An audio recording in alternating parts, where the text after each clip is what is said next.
King John was a thoroughly untrustworthy, unscrupulous, tyrannical ruler.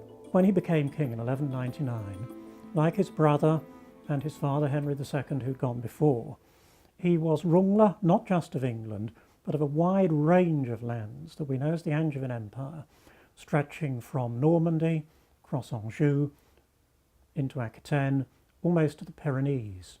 In effect, he ruled more of France than the King of France did. And of course, the King of France didn't like that. John was desperate for money and desperate for soldiers to put into the field against the King of France. So he was driven to money raising on a massive scale. Well, one thing he did was exploit the profits of justice. In effect, selling justice, taking bribes, imposing heavy fines, exploiting justice as a financial resource. The second thing, milk the landowning class. Remember, we're talking about a feudal society. The leading landowners, the barons, held their lands from the king in return for the promise of the performance of military service.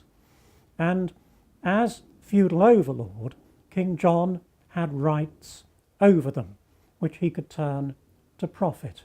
For example, when a landowner died, if his son was underage, the king would take possession of the estates for the duration of the minority.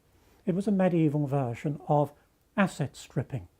The king would exploit the estates for all they were worth for the time of the minority. Another thing was, when a landowner of full age succeeded to his estates, he paid a form of key money to the king. It was known as relief. All of these things were to be regulated in Magna Carta. So why Magna Carta? In a sense, it was the product of a tax crisis, the king exploiting every financial resource that he could. We all know he was England's worst king. He was a bad man. And in my own view, all attempts to rehabilitate King John are doomed to inevitable failure. He was an appalling man. He was slippery, lecherous, untrustworthy, cruel. The famous story is he fell out with the de Breaux's family, who were an important family in the Welsh borderlands. Very important family. He crushed them, seized their lands, took Lady de Breaux's and her little son, locked them up in prison, and they died in prison. So he not only sold justice, he perverted justice. He was an unsuccessful ruler. He was a bad man. Now the problem then for people in England was, what do you do about him? What do you do about the problem of John's bad kingship? So if they couldn't change him, they had to control him. And that's the key to understanding Magna Carta. It was an attempt to control the king and make his kingship, in some broad sense, accountable. Well, that brings us on to the question of why they met at Runnymede. Why here specifically? Why not in central London? Why not somewhere else? The story, very briefly, is that in 1214, John assembled a coalition to invade France in an attempt to recover Normandy. His allies were defeated at Bouvines, near the modern city of Lille, and that in effect pulled the rug from under John's feet. His foreign policy was a failure. But the bills still had to be paid. And it was when he started levying taxes in the autumn of 1214 that the rebellion got underway. The first rebels were in the north of England. They were known to people at the time as the Northerners. The rebellion then spread to East Anglia. Bury St Edmund's Abbey, exactly 800 years ago at the end of October, the barons swore to obtain a settlement with King John. England was moving inexorably to civil war. The turning point in the struggle came in May 1215. London opened its gates to the barons, and that put the barons in business. They'd now got access to money, and they got control of England's most important city. So the barons in May were in London.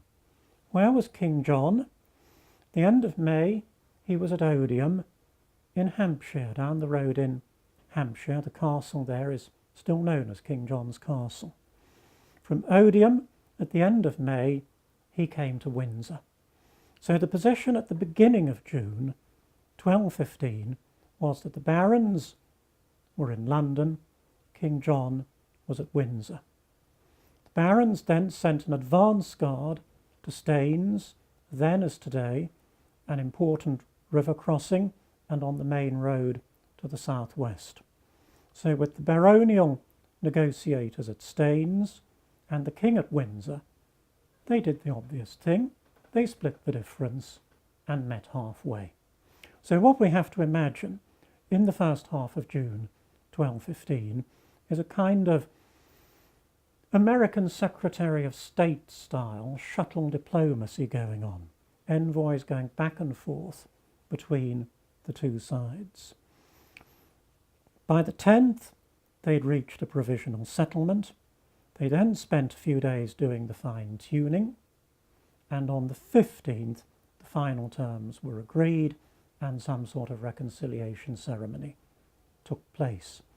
There is, however, I think, a sort of backstory about Runnymede, in that it probably was going right back to the Anglo-Saxon period and perhaps beyond, a significant meeting place.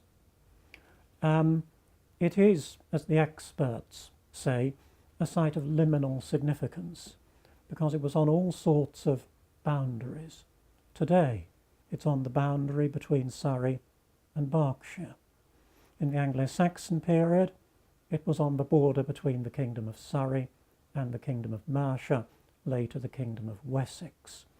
Places like that were border points, were often significant meeting places. So I think it's possible that Runnymede had a significance as a meeting place, which was appreciated in 1215, but which we've largely lost sight of today. Magna Carta was of huge significance at the time. Perhaps not quite as significant as we see it today, but it was still significant because it was a peace treaty. One way of seeing it is to see it as a peace treaty. England was at war, and Magna Carta was agreed, providing a means of controlling, bringing King John's kingship under control and bringing an end to the war. But as things were to turn out, it was only a very partial success. It lasted for 3 months. In September, King John went to the Pope, said, "I've been forced to agree to this document under duress. My oath to uphold it is therefore invalid. Will you please release me from it?" And the Pope swallowed it all and sent letters back to England, releasing King John from his oath to the Charter. So the Charter, in the form in which we are celebrating it this year, had a shelf life of just 3 months. War was resumed, and we might call that war the War of Magna Carta. So how did the whole thing end? It ended with King John's death in the following year. He did the best thing that he could have done in the circumstances. He died in October 1216. And that, in a sense, solved all of England's problems at a stroke. Because, as I indicated earlier, his son was a child.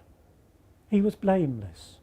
You cannot visit the sins of the father on the son. He is an innocent. So that immediately created the conditions for an entirely new political settlement.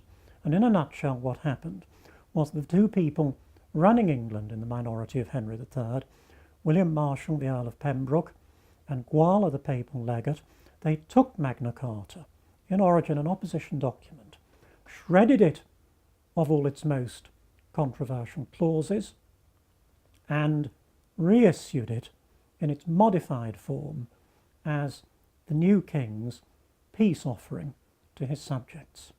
So the Magna Carta that became permanent is the Magna Carta which was reissued in the minority of the young King Henry III.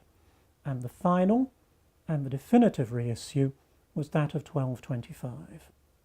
So the original Magna Carta of 1215 had a life of 3 months. The one that became permanent, the one that became law, the one that we can say is the foundation stone of the Constitution, is the modified, shorter version of 1225.